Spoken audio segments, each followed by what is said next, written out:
Alright, in today's video, I'm just going to discuss what kiting is and how it helps you with fighting teams, especially once you're solo.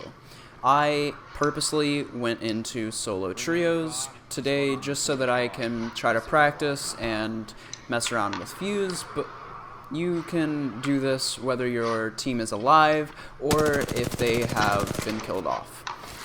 What I'm going for right now is trying to lure the team into a position that I know I can handle. I play bunker because with all the explosives that Fuse has, it's hard to push in.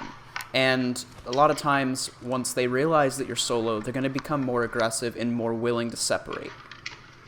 So I kind of peek shots and just do what I can to lure them in for now. And once they start pushing me, I immediately fall back and I hold a position waiting for them to give me the advantage.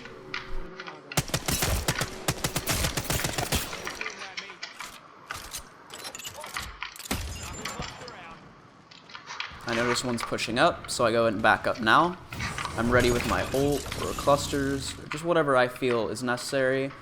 I know this guy's pushing, so I throw my thermite down and then burn him out. I back up to heal and reset. Knowing that they're not going to push through that, I feel confident that I can heal for a cell before I have to run off. Throw my clusters so that they'll take some extra damage, or know if they have pushed or not. Just mostly for info. Second I see him, go and stick him, knowing that he'll lead it into them so I can get some extra damage off.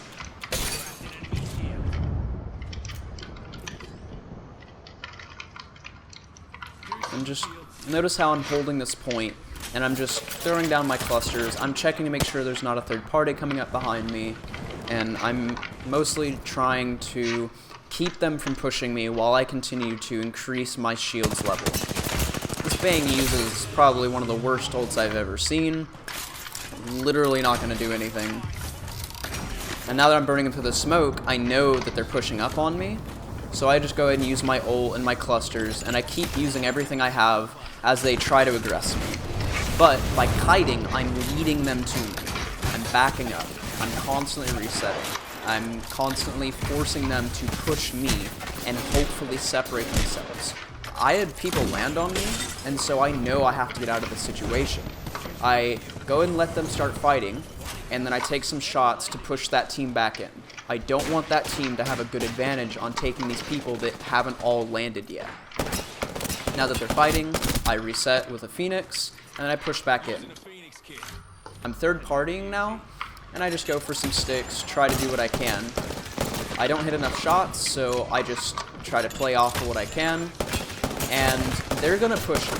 I know that they're going to be very aggressive with me because they probably know that I'm a solo, because they landed on me, seeing me being the only one to run away earlier.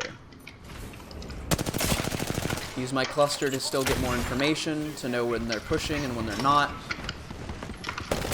And yet again, I lead them around the corner, I then climb up, take a height advantage to separate from the team. I don't have my gun out, and I get flustered trying to shoot them. I end up getting killed finally.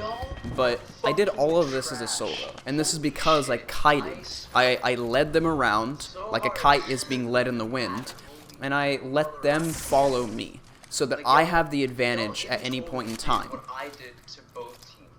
You don't have to do this as, any character with mobility, though they work better with this. You can do this as any character, and the main point of it is to get them to want to aggress you and give up advantages. So if they have high ground, get cracked, and then be aware that you need to pop your bat before they can reach you. But if you can, then they're going to push you, giving up their position. You're then going to re-peek, and hopefully you can handle a 1v1 while the rest of the team is still trying to catch up. And if you can do this quickly enough, then you're going to force that teammate to either get knocked or have to reset while you then deal with the rest of the team. And if you do this right, you can get to a point where you're mostly only doing 1v1s, even though you're technically fighting an entire team.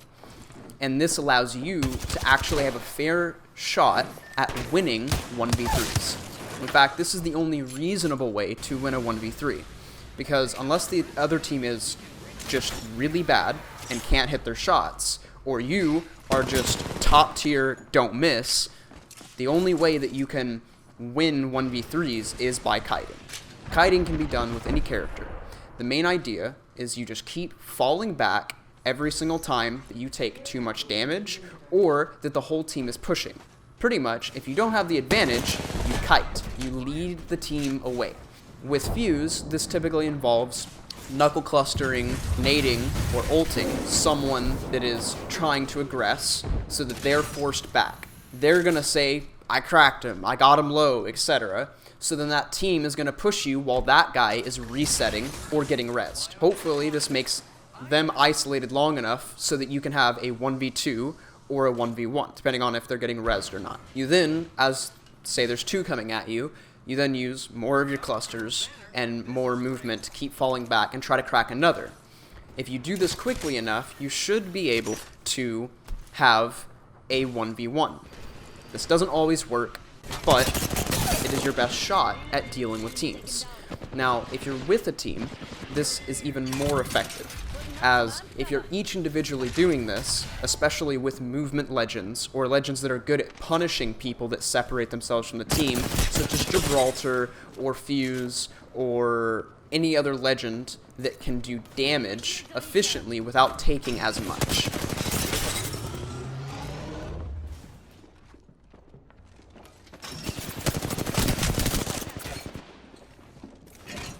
I hope you enjoyed the video. If you liked it, give it a thumbs up. If not, give it a thumbs down. There will be more content coming out soon. I am looking to continue improving what I can, so if you have any ideas or suggestions, please let me know.